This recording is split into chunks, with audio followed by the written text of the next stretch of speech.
اللہ اکبر اللہ اکبر۔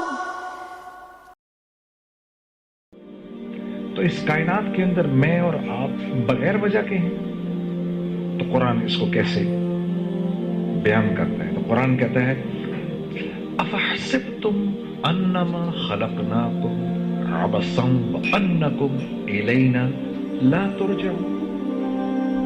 افحسبتم، کیا سوچ رہے ہو؟ کیا تمہارا خیال ہے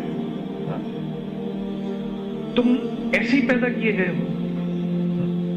تم خود تو کوئی چیز بغیر وجہ کے تخلیق نہیں کرتے، تو تم نے اپنے رب سے یہ توقع رکھی ہوئی ہے کہ اس نے یہ سارا کا سارا جو کائنات کا نظام بنایا ہوا ہے یہ بے وجہ ہے، اس کی کوئی وجہ نہیں ہے۔ فتعال اللہ الملک الحق لا الہ الا هو رب العرش الکریم۔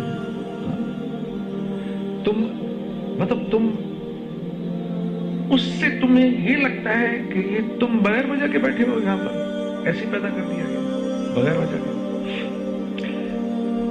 تو یہ انسان کا سب سے بڑا مسئلہ ہے، اپنی علم اور اپنی سوچ سے۔ اور انسان کا جتنا بھی علم ہے اس کا محور یا تو اس کی نظر ہے یا اس کی زندگی کے تجربے ہیں۔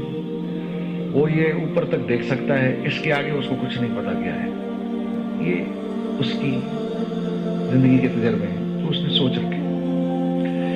جہاں انسان کی سوچ اپنے اختتام کو پہنچتی ہے اس جگہ سے وحی کا علم شروع ہوتا ہے۔ جہاں اس کی لاجک اللاجیکل ہو جاتی ہے وہاں سے وحی کا علم شروع ہو جاتا ہے۔ اب اگر رسول اللہ صلی اللہ علیہ وسلم ہمیں نہ بتاتے تو ہمیں زندگی پر نہ پتا چلتا کہ ادھر دو کرامن کاتبین بیٹھے ہوئے ہیں۔ دنیا کی کوئی لاجک یہ پروو ہی نہیں کر سکتی، لیکن بیٹھے ہوئے ہیں۔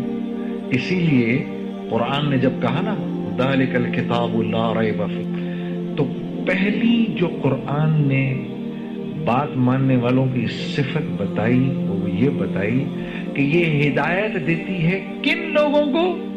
متقیوں کو۔ مدلل متقین، جو اللہ سے ڈرتے ہیں، صرف اس کو اس کتاب سے نفع ہوگا اور کسی کو نہیں ہوگا۔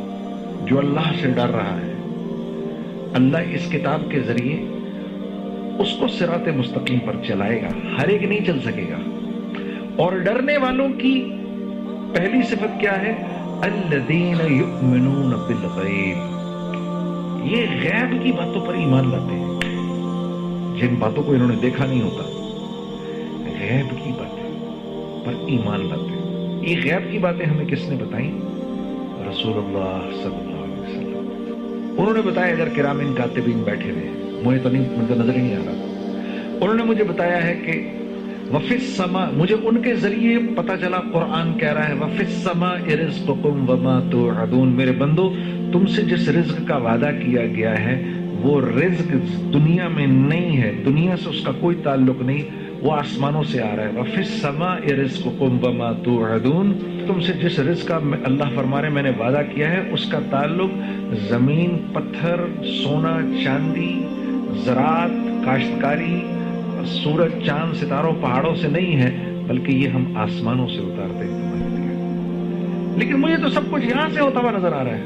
مجھے تو یہ نظر آ رہا ہے کہ میری پیسے ہیں تو میرے کام بنیں گے، پیسے نہیں ہیں تو میرے کام نہیں بنیں گے۔ مجھے تو یہ نظر آ رہا ہے کہ میری یہ نوکری گئی تو میں تو تباہ و برباد ہو جاؤں گا، یہ نوکری میں چلتا رہوں گا تو ٹھیک چلتا رہوں گا، میری زندگی بنی رہے گی۔ مجھے تو یہ نظر آ رہا ہے نا، یہ ساری چیزیں مجھے نظر آ رہی ہیں، اس لیے میری زندگی کا ایک ایک لمحہ ان کے گرد گھوم رہا ہے، چیزوں کے گرد گھوم رہا ہے، اسباب کے گرد گھوم رہا ہے، حالانکہ یہ صرف اور صرف پیالے ہیں جن میں رزق ڈالا جاتا ہے۔ تو دراصل میں پیالے کی خدمت میں لگا ہوا ہوں، جو اس میں رزق ڈال رہا ہے اس سے میرا کوئی تعلق نہیں۔ تو جو یہ زندگی گزارے گا تھوڑے دنوں کے بعد پھر اللہ کی طرف سے اس پر حالات آنا شروع ہوں گے۔ یہ جتنی قومیں تباہ ہوئی تھیں یہ اپنی چیزوں میں گم ہو کے تو تباہ ہوئی تھیں۔ جیسے اقبال نے نہیں کہا کافر کی یہ پہچان کہ آکاش میں گم ہے، مومن کی یہ پہچان کہ گم اس میں ہے آکاش۔